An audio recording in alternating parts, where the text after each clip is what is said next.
Hi my dear students, இன்றைக்கி நம்ம என்ன பார்க்க போகிறோன்னா லிட்டரரி கிரிட்டிசிசம் பார்க்க போகிறோம். 2025 வந்தது. இப்போ பார்ட் ஏல 10 கொஸ்டின் இருக்குது.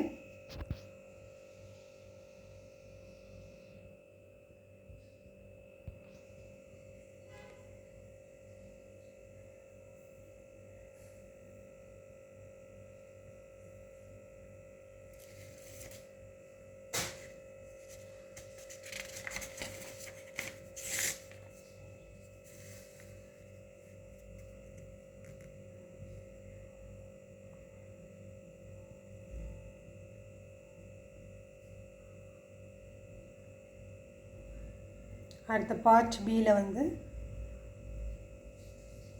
ஏ அண்ட் பி, அதாவது நம்ம தெரிஞ்சது எய்தர் ஏ எழுதலாம் அல்லது பி எழுதலாம்.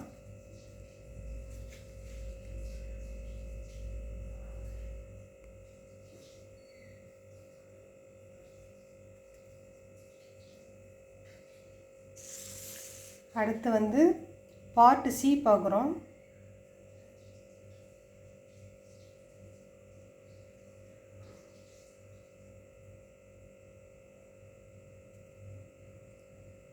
ஓகே ஸ்டூடெண்ட்ஸ், லைக் பண்ணுங்கள், ஷேர் பண்ணுங்கள், கமெண்ட் பண்ணுங்கள், பக்கத்தில் உள்ள பெல் ஐக்கானை கிளிக் பண்ண மறந்துடாதீங்க. Thank you very much.